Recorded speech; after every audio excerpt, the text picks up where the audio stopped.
What's up, gang? Ladies, gents, and Saturday night main events. Yes, tomorrow, Saturday night's main event, WWE. Really excited for it. We're going to preview that. We're going to talk a couple other news tidbits. One which I happen to break, but we'll talk about some other stuff too. I'm Dominic D'Angelo. This is Ad Free Shows.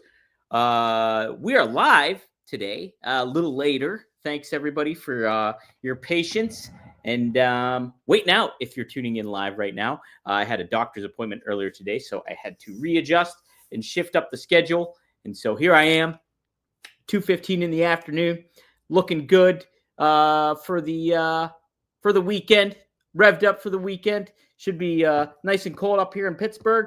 Hopefully it's warm where you guys are. Shout out to some folks. Travis Wardlow. We won't tell Robert how late this is. Oh, it's late. It is late. Surprise R&R at 1:15 Central Standard Time. Let's go. Oh, you know it.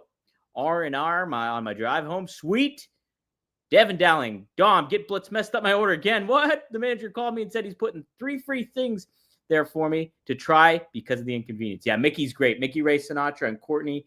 They definitely right the ship when it comes to all that stuff. Great customer service there with Get Blitz. You guys can go to get-blitz.com, use promo code RVD, and you get 15% off of your TC Get Lit Aid. THC Get Lit Aid. It's really, really good stuff. I got the blue raspberry in my cabinet right now. So Devin Dallon's pumped for that. It's lunchtime in Cali. All right. Man, I'm hungry. I haven't really eaten yet today, but we're going to eat a little bit of pro wrestling news today, covering a few bases. I'll lead off right now. Broke a little news this morning.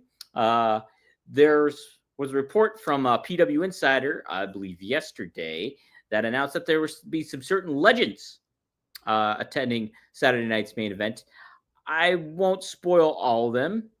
If you don't want to hear who this particular legend was scheduled to be coming up, I will give you 10 seconds right now to exit and then come back in a little bit.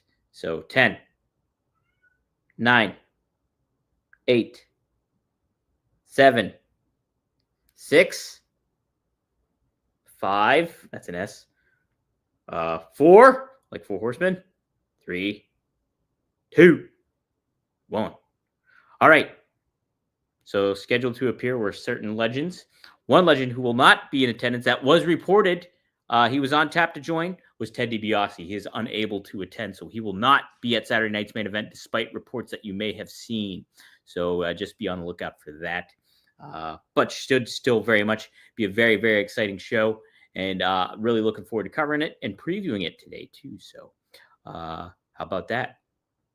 But let's get the card. I got to pull this card up, and things will be shifting around a little bit too, because we still have SmackDown tonight. So I guess I should maybe start with that, right? The SmackDown preview first and foremost to lead in to Saturday night's main event. See when I can pull this baby up here. Well, this is courtesy of Jason Powell of ProWrestling.net. Big fan of Jason Powell's work. Have followed him for 10 years, and he's always the consummate pro. So shout out to him. The following and matches and events are advertised for tonight's SmackDown. So Cody Rhodes and Kevin Owens have a final word before Saturday night's main event. Bayley versus Chelsea Green in a women's United States title tournament semifinal match. How about that? And then we also have the other one, Tiffany Stratton versus Michin in a women's U.S. title tournament semifinal match.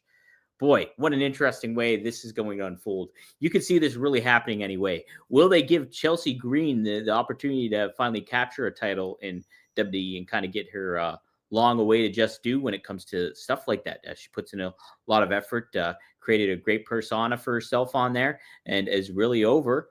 But Bayley is an established talent. Do you want a veteran like her to be the first to ring in this new championship and really set a tone for what that championship will be moving forward? You can make an argument for either of those.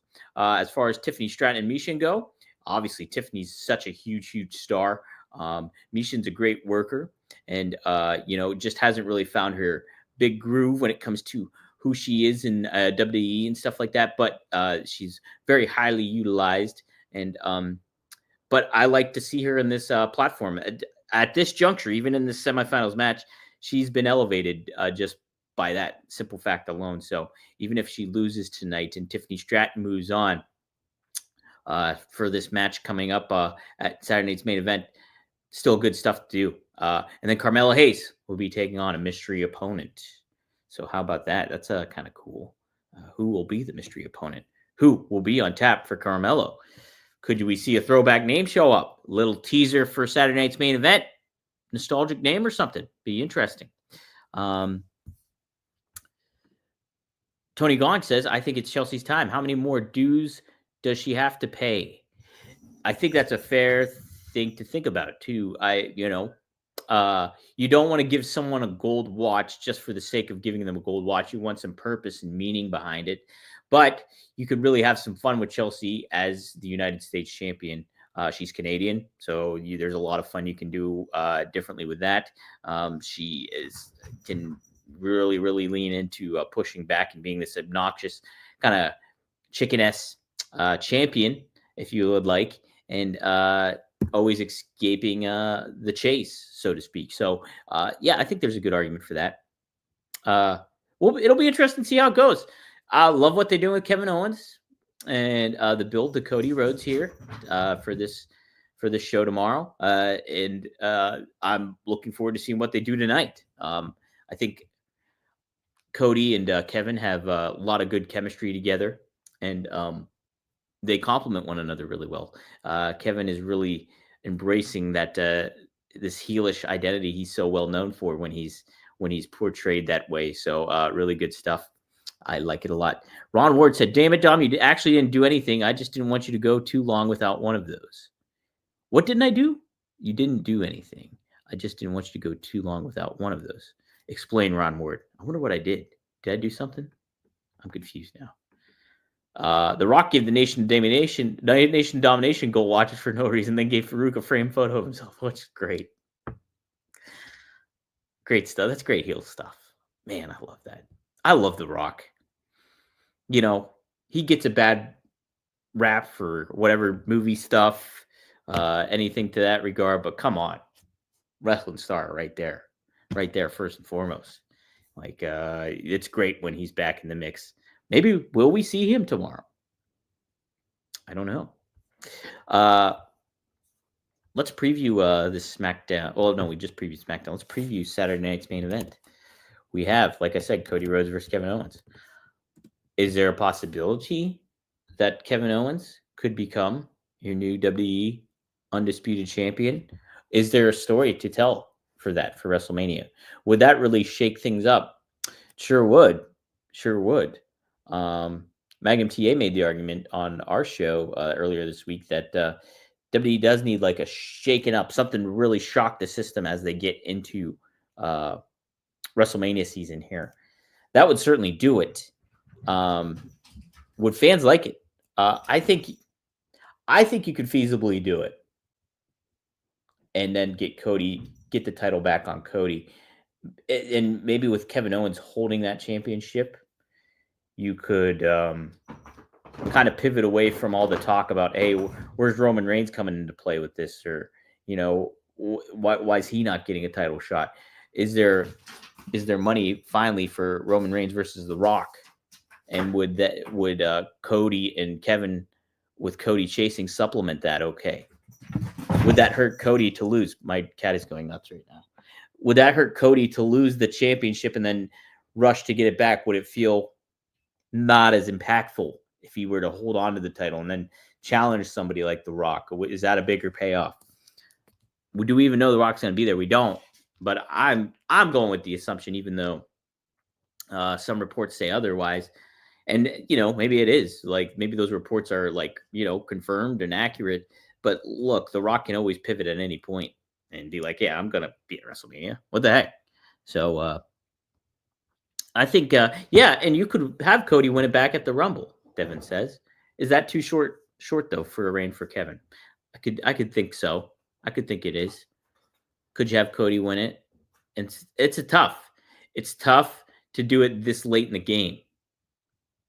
WWE teased that they're bringing back the big gold eagle for tomorrow, which will be awesome. So would it be crazy for Kevin to take that? Would it be what would be crazy? What would be crazy is maybe Cody wins the match. Kevin attacks him afterwards, takes that big gold eagle and destroys it. He's not the champ, but man, he still keeps the heat. That might be something cool to do. I would not be against that, right? I think that would be a cool story to tell. Just damaging that belt that everybody loves. I would like it. I'll make it happen. I love that belt, but destroy it, Kevin. Do it. Let's see what else we got on the card for this. We also have Liv Morgan versus Io Sky. I think obviously they're really building towards Liv versus Rhea Ripley, so I could not imagine Liv losing this match. So Liv, I think, will beat Io Sky probably most likely by nefarious means, as it should happen. I think you do got to protect Io in this situation because she is a star and you want to keep her relevant. So I would not have her lose clean to Liv, which I couldn't imagine happen. Liv's calling card is cheating, so I think that's the way to do it with that one. When it comes to my prediction for the United States Championship, Women's United States Championship, boy, that's a tough one. I might go against the grain a little bit and say it's going to be Bayley and Tiffany in the finals, and then Tiffany wins. She's your inaugural champion, and that heats her up. She's still got the briefcase. She's got the United States Championship, and she's vying for more. I think that's my wild prediction, and you could obviously, we just made the argument for Chelsea Green winning that, but that's what I'm going to go with. Is Tiffany will be your inaugural WWE United States Champion, Women's Champion against Bayley. So there you go. I got that one. That's the one I'm thinking. We'll have Gunther defending his WWE World Heavyweight Championship against Finn Balor and Damian Priest. Again, this is could be an opportunity to shake things up, but I don't think so. I think there's a reason there's a triple threat going on here. So, like, you can have an out when it comes to Gunther winning and protecting people involved, whether that be Finn or whether that be Damian. There's some stuff you can do with this triple threat match. So I think Gunther will retain, and I think that's the right thing to do. I think, and maybe too, I love how people are really getting behind Gunther, but I think he's got to do something despicable again to get fans to not like him. I think there's more to him being a heel than there is being a babyface. It's great to see him in this kind of almost trial babyface run, is what it feels like. But there's more mileage, I think, right now for him being a heel than anything else. Like, he's very much paralleling his Intercontinental Championship run with this world title run. And I think you want to continue that thing where he maybe doubted himself at a certain point, was pretty respectable, and can always certainly have a realm of respect to his persona. But ultimately, I would like to see him be like this mean, arrogant heel still. Yeah, Jeroy J says shaking up, it really isn't their thing. No, maybe I would have been more aligned with that if it wasn't for this past week of what they did on programming. They pulled a swerve of, first off, of DIY turning heel, smaller level than what a main event thing would be, but then you had this whole big New Day swerve. Nobody predicted what that was going to be like. We predicted that Woods was going to turn heel, perhaps. We predicted that maybe they would stay together, perhaps, Kofi and Woods. But on the babyface side of things, nobody ever predicted that Kofi and Xavier Woods were going to align as heels against Big E. That was not on anybody's bingo card across the board. So I would say that's kind of shaking things up a little bit. on a smaller level. But yeah, I don't know. It's WWE can tend to shake things up, and maybe that's by the fans' hand. Last year was by the fans' hand when it came to Cody Rhodes and them moving away from The Rock. So they shook it up. So yeah, we'll see. We'll see. I'm excited. I'm just really excited for the presentation of it all. Jesse Ventura being back in the fold, and what are they going to do with him? Is he going to be on the whole show? That's what I'm excited about figuring out. Seeing if he'll be calling all the matches, and will he just be doing interviews? Will he be just on the main events, the primary matches? I want to see him go the whole damn way. I think it would be great to see Jesse back in the mix like that and see what he can do, even if he misses some spots or whatever it may be. But Jesse's a pro, and he knows how to get the product over, get himself over, make it feel like a big deal, which it is. So it'll be neat. Is Saturday night's main event bigger than what we've perceived it out to be, even? If you think about that, so he is on commentary. Great. I wonder if he's on there full time though. Is he like full time for the show, the whole production, or will he be in like almost like a JR on AEW role where he just calls a couple of the matches and then he's not there right then for the whole thing? I'm curious to hear about that. But what I want to touch upon is is this a bigger show than what we're making it out to be? It's on NBC. They still have a deal with NBC. This is Saturday night. You're going to have a bigger audience. You're going to be introducing new people to your product. I know WWE feels like it's a household name, basically is, but do people watch it? Not as much as they used to still. So this is a really, really big opportunity for WWE. You think of all the facets that are coming into play. You have the nostalgia kicking in for us, for the Gen X's and then the millennials and, what have you. But then you have a whole huge young fan base that you could be introducing new things to if they're allowed to stay up on Saturday night. And so, this is going to be cool. I'm excited. Be neat to see how they present it all and who does show up, what does happen.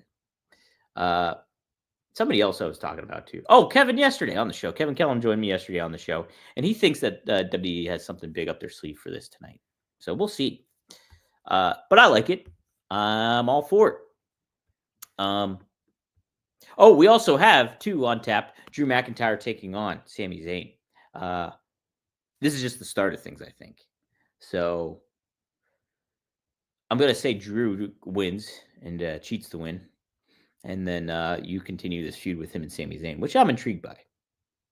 I think there's some stuff to this. I've said this the past 2 days, but if you haven't tuned in, I did say that initially I was like, it feels like, from the feud that Drew had with Punk, that it's I don't want to say a step down because I think Sami's doing great work right now. But it's hard to follow up with something like that that's arguably the feud of the year. And so Drew going up against someone like Sami instead of being like, say, you would think maybe, hey, you would put him in the world title picture, but does he fit in there right now? And so him going up against Sami Zayn was initially like, oh, okay, that feels a little different. But I'm all for it because I think these two are capable of creating something very, very special. And maybe, just maybe, Drew kind of helped with that. Drew spoke some truth on Busted Open Radio on their holiday special. And wow, if you haven't seen that, go out of your way to watch it because Drew said some, wow. You want to talk about blurring lines when it comes to reality and what we see in the professional wrestling ring. Drew McIntyre did it big time. He basically talked about the real hardships of being a pro wrestler and reaching for that brass ring. The craziness of it all is that that like what he said hit home. Like hit home with, I'm sure, a lot of wrestlers that, go out of their way and make the effort to become the star. So I'm reading this from SCScoops.com. And so, yeah, this was the Busted Open Holiday Party live stream. McIntyre said that he realized he missed some crucial moments with his family as he was focusing on his wrestling career. However, he made it clear he is taking everything back, he said. He said, I gave and I gave and I gave. But as far as wrestling on TV is concerned, I'm going to take and take and take. And then he added, the lack of contact and the look in my family's face, realizing everything that I've missed, that's why I'm just going to take from now on. And so Drew also added, too, though, how, like, his mom passed away, his aunt had passed away, and he was back home in Scotland with his family. And he mentioned how few wrestlers or talent reached out and checked in on him. And it just made him feel about like people on the road. When you're a wrestler, you always say, oh, we're family and certain things like that. Well, Drew was like, no, that's just a facade, basically, where you're just lying to yourself about your actual family. And like Drew said, like how much it hit him. And, it left an impact on him and made him realize that maybe all this stuff he was doing to become the star that he was it really worth it? Was it what all that effort and time away and stuff did? And there's an argument that it's not. And that could even be for your biggest stars ever, like a Rock or a Stone Cold. Like you could fact how much of that has you think across the board how lives of wrestlers were like that and are like that, and especially back when Drew was still trying to earn a name and reestablish himself and everything like that, where it's just like you're chasing this thing that doesn't really give back to you and that you're not guaranteed to give back to you. Pro wrestling is such a different element when it comes to sport because it's predetermined, and the factor is not just based off of your talent or your ability or your charisma, even though that's all comes into play when it comes to being a pro wrestler. Somebody is controlling and pulling the strings. Whereas if you're in a pro athlete standpoint of, the NFL or name your major sport, it really boils down to talent. And now sometimes that can break away when that person maybe is too wild to handle or too irresponsible to handle their own fame and abilities, and that can kind of wash out. But still, that takes a while for that to wash you out of pro sports. If you're talented and you have the ability to deliver on the field, on the court, on the diamond, whatever it may be, then you will get a spot. You will be the starter. You could be a star. Still takes a lot of effort, still takes a lot of time away from the family. But to what Drew was saying, you're just continuing, and he remembers chasing that paycheck and everything like that. Well, basically, he's like, I don't give an F about the internet, what the internet has to say, and they threw the mic down and walked off. And then he also made a tweet too that said the F word and says I don't give a F about anybody, or can't remember what he said here. I wonder if I can pull that up real quick. But man, I mean, just walking that line of like reality, because there's truth into that, all that. Absolutely there is. And with Drew, it's more than, because I've heard him say about stuff about his family before when it came to this beforehand too. And like, this has been something that has bugged him for a while. So him being able to incorporate that, whether it's like furthering his persona on television, or he's just really speaking a lot of truth. Yeah. So he said, F you for making me do this. So that's the thing too. And he does a great job. It's hard, like in today's day and age, it's very hard to blur the lines and make things feel legitimate. And, so in a lot of turns, and what makes a lot of feuds and stories great, even with Drew's one with CM Punk, there felt like a lot of reality in some of this stuff. And this is certainly a reality for Drew, is what he feels about being away from his family, and things like that. So great stuff. I'm a huge fan of Drew, and yeah, I like his perspective outside of the ring as well. I think there's a lot of, like I just said, reality to what he's saying, and I think it really hits home with people in the industry and outside. He also mentioned too that it was not back when he first started. The marks weren't in the locker room. You know, if you've been backstage, like, it's probably speaking to Drew's point, right? Because I've been backstage at some shows too, and yeah, and he could be referring to like it's warranted that he could refer to me like that, because I don't wrestle. I don't do anything to that effect. Like, sure, I've tried my best to separate myself. I separate the fan aspect of it, and I utilize what I learned from college and journalism and the ethics of all of that. I'm able to delineate that, but still, I'm not a wrestler. Like, do I really deserve to be back there? Does a lot of people? No, I would say a lot of people don't. And Rob Van Dam on our show, which we're going live tonight. I know we said yesterday, but we switched it to tonight, 9:15 p.m. Eastern Standard Time. Go to rvdtv.com and tune in live to me and RVD. We'll be talking about Drew on there for sure. This is going to be a topic Rob and I are definitely going to cover tonight. So if you want to hear more about it and get Rob's perspective on what he thinks about Drew's thoughts, he will give them to you tonight. So really excited to do that. 9:15 p.m. Eastern Standard Time. Devin just saw your what time? That's what it is. 9 p.m. Eastern, 9:15 Eastern Standard Time. We usually go a little bit later, but we have a window there. So we'll be starting around that time. So get warmed up and tune into RVD tonight to hear about that. But like what Drew had to say, it is a sad aspect of the business, is what he said too. You know, even like the little bit that I travel for wrestling, traveling drains you.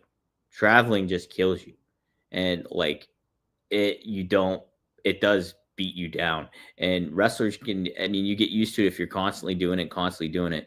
But man, that's the worst thing about the whole thing, is doing all that and making the travel and trying to make things work. And again, you're not guaranteed anything. I mean, that's life in general, but it's really, there's another layer of not being guaranteed anything in pro wrestling in comparison to professional sports. So Drew is all spot on with this stuff. It's sad, but this is compelling stuff too. And the fact that it got out there like the way it did, in the fashion that it did, speaks to how Drew's so good at what he does, and he gets it. Both from an on-air standpoint and from who he is as a person. So, great stuff. I'm sure this will be talked about. This is like the new kind of pipe bomb stuff, right? And like adding just completely leaning into the realism and the truth of it all is what it is. So, yeah, excited to talk about that with Rob tonight. Is all that stuff. Oh yeah. Devin Dallin says, dude, my suggested next video is Triple H on Jalen Brunson and Josh Hart's podcast. Two worlds I didn't think about clash. Yeah, I actually wrote a little article about that. Triple H was on The Roommates. That's the name of the show, with Jalen Brunson and Josh Hart of the New York Knicks. And they get into some fun stuff. And Triple H talks about what NBA players actually would fit in the WWE. So tune into that show and check it out. All right, I will close it out with this. There are reports that Tessa Blanchard is reportedly TNA bound, and She is a former TNA World Champion, unprecedented in the business, a female holding the male World Championship, but she's the only one to do it. And so the reports are, let's take a look here. This is from my old stomping grounds at WrestleZone. Shout out to Colin Tessier. I always call him the Prodigy. He's all over the grid. He's at WrestleZone. He's at Fightful. So he's one of the heavy hitting writers out there, the pro wrestling journalists out there. So shout out to Colin. CMLL has vacated the Women's World Tag Team Championship due to Tessa Blanchard's departure. Sean Ross Sapp of Fightful reports that it was believed that Tessa was heading back to TNA in the near future. The Wrestling Observer also reported the news. Per Sapp, the news of Blanchard's return has been kept away from the entire roster and even many of the staff.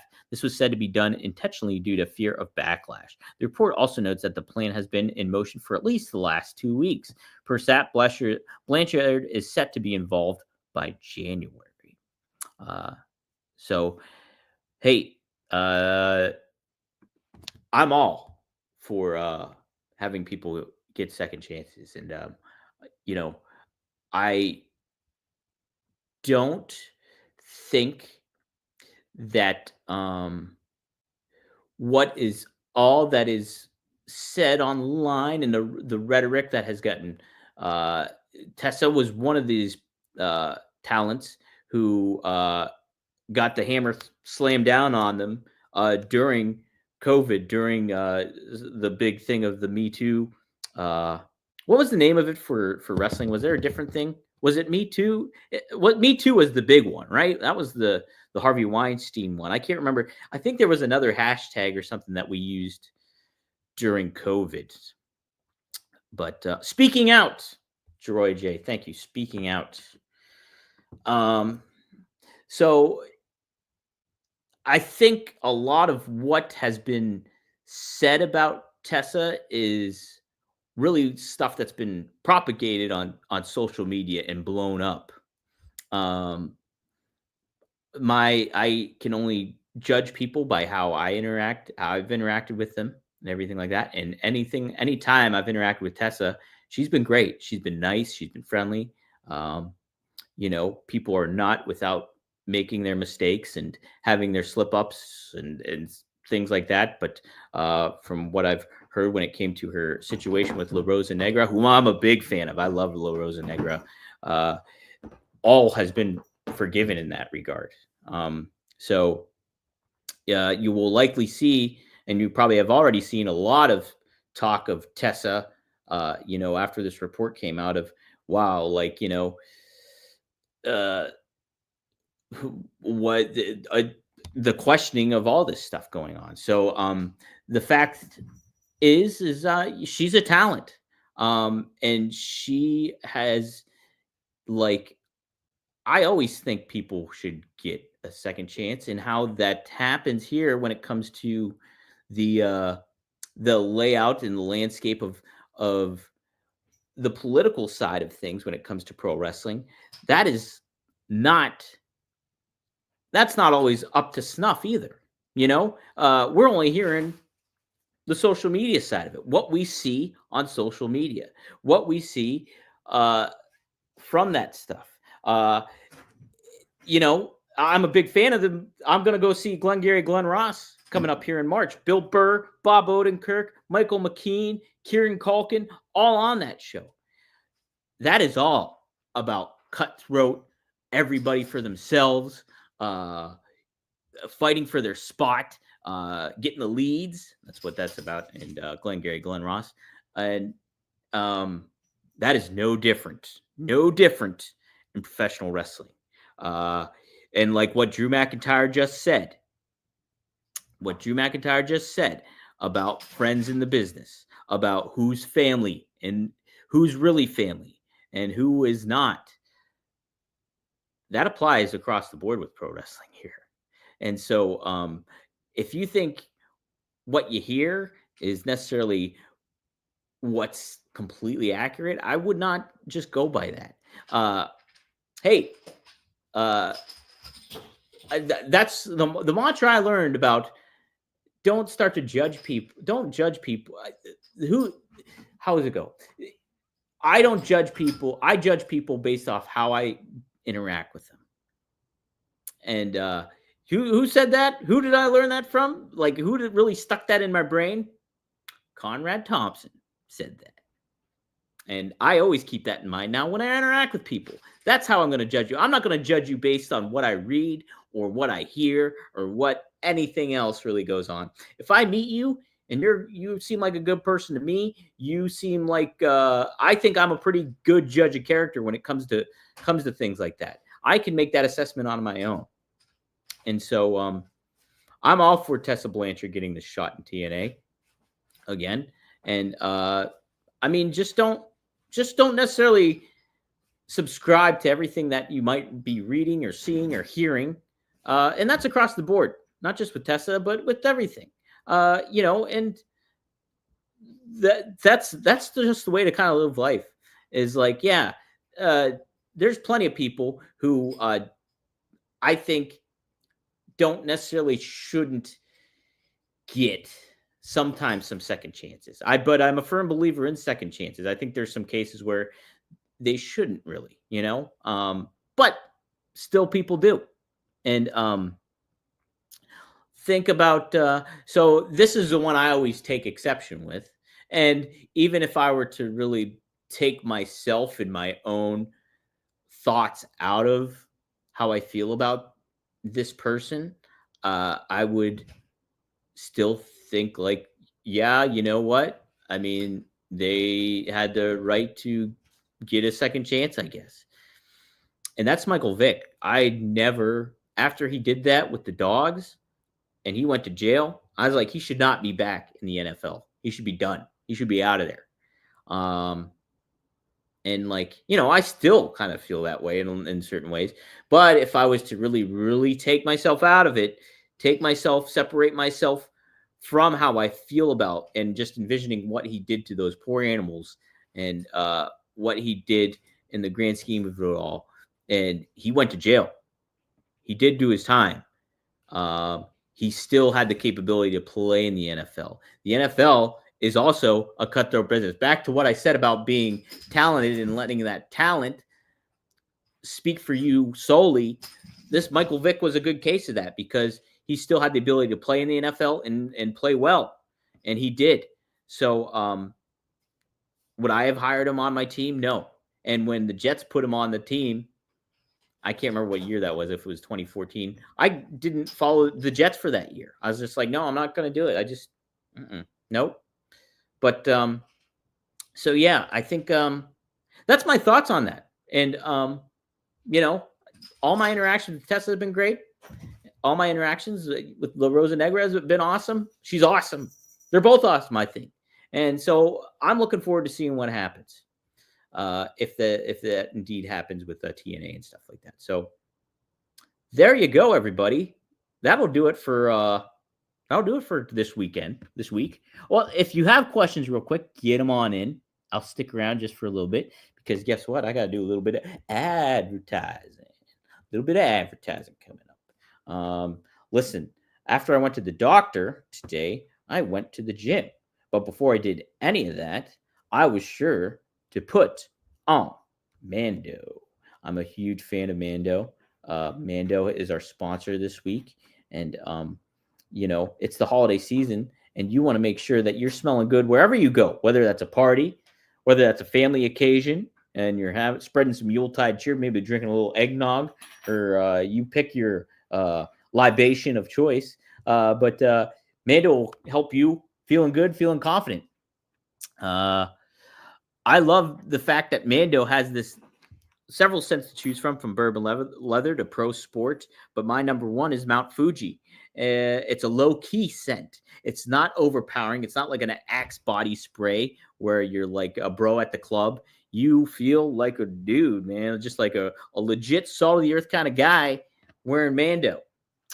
It's created by a doctor who firsthand saw how normal BO was being misdiagnosed and mistreated. It's clinically proven to block odor all day and control odor for up to 72 hours. It's clinically proven to control body odor better than a shower with soap alone. 12 hours after a shower, the average man's grundle, oh man, odor level was a 5 out of 10. With Mando, the average grundle odor is a 0 out of 10. So, Mando's starter pack is perfect for new customers, and that's what they sent me too. So it comes with a solid stick deodorant, cream tube deodorant, 2 free products of your choice, like a mini body wash and deodorant wipes. If you're able to, I recommend that you do the deodorant wipes and you do the bar soap. I really like the bar soap, but it's all free shipping. As a special offer for our listeners, new customers get $5 off a starter pack with our exclusive code. That equates to over 40% off your starter pack. Use code RUMOR at shopmando.com. That's SHOPMANDO.com. Please support our show and tell them that we sent you. Smell fresher, stay drier, and boost your confidence from head to toe with Mando. All right. Anybody have questions? Oh, Triple E's got a good question. Couple good questions. Favorite type of play to be in or see? You ever do improv? Listening to Hello from Magic Tavern podcast. It's improv comedy. Ooh, that sounds interesting. I did improv once for a theater class. It's tough to do. Improv, I think, is tougher than theater, in my opinion, because you got to just do it on the fly. I'd be intrigued to try it out again. I went and saw an improv show with one of my buddies here in Pittsburgh.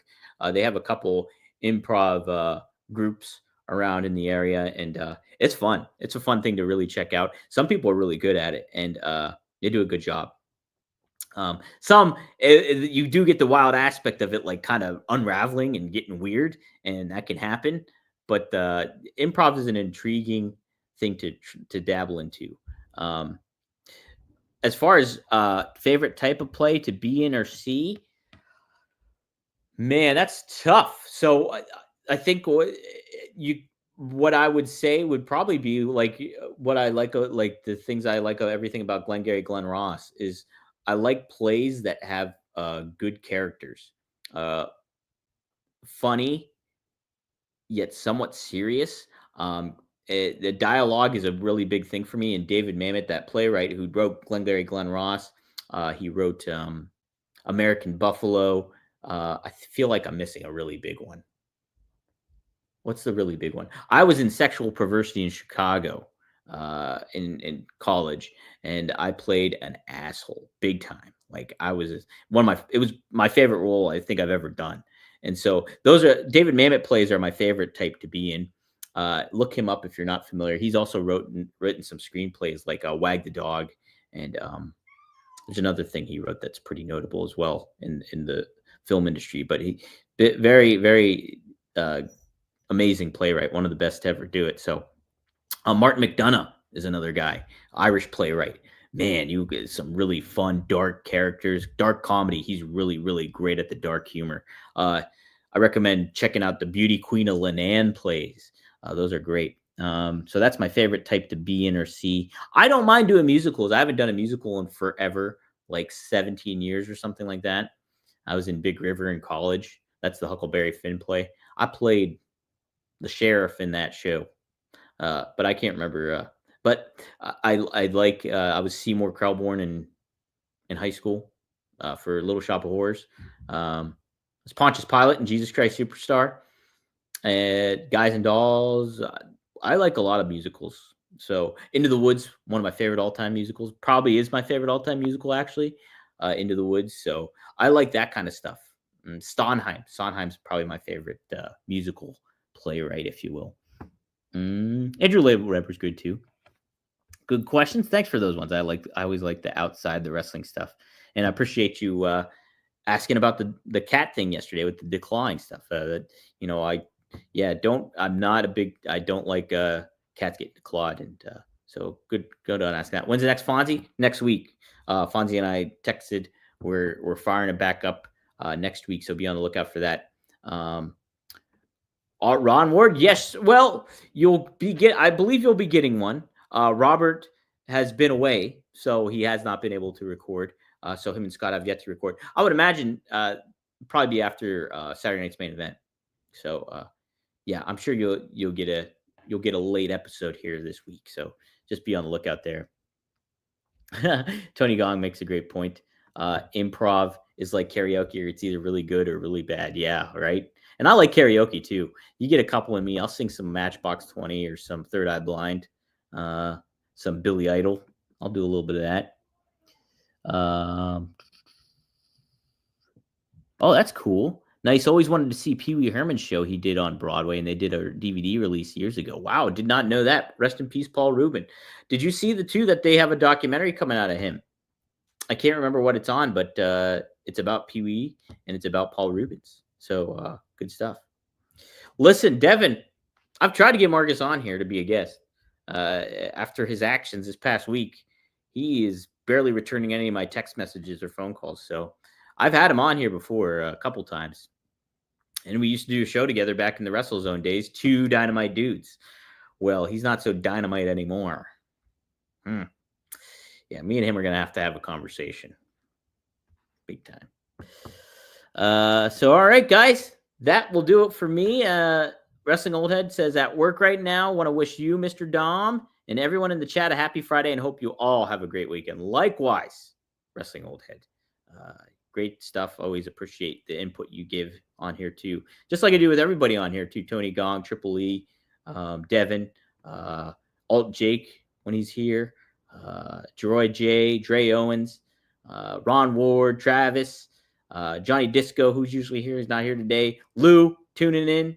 So I appreciate everybody going out of their way here again today at 2:15 on a later time to tune in. Yes, RVD is for sure tonight. Tune in 9:15 p.m. Eastern Standard Time. Rob and I will be going live on rvdtv.com and Rob Van Dam's YouTube channel.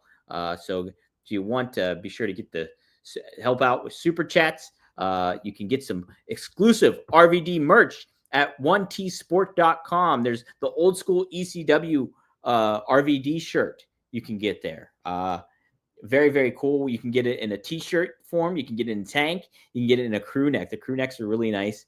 And then you can get a tassel hat, a new beanie that has that logo on there. So go to 1tsport.com and then I believe it's /collections/RVD. Might be Rob Van Dam, but I think it's RVD. But either way, go to 1tsport.com. You can check out all the guys and gals that we have on there. We have Medusa. We have Magnum TA. We have Arn. We're the exclusive store to the Four Horsemen merchandise. Anything with Four Horsemen on it is only available at 1tsport.com. So be sure to check it out. And yes, but I appreciate everybody chiming in today. And we'll pick this back up next week with Robert coming back into the house. So that'll do it. And hey, be sure too, if you're in the Boca Raton, Florida area, check it out. Tomorrow will be the big event with Robert Karpolis having MJF taking on QT Marshall. And if you bring a toy or $20 to donate to Smushy Squishies, his daughter's charity, to help out, you can get a meet and greet with QT Marshall himself. Really finding his stride here in pro wrestling. So good for him. And yeah, so if you're in that area, check it out. Take a look. Be sure to Google Boca Raton Championship Wrestling and see all the pertinence when it comes to what you need to do, where that's at, and where it's taking place at. So shout out to them. And shout out to all you guys. Appreciate you tuning in today. I will see you next Monday, this coming Monday here on Rumor and Innuendo. Best of luck in all of your future endeavors. And let's get ready to party because it's another Saturday night. And I ain't got nobody. Hey Deep South fans, it's your favorite 6-foot bombshell Gemma Jules, and I am here to tell you about something special.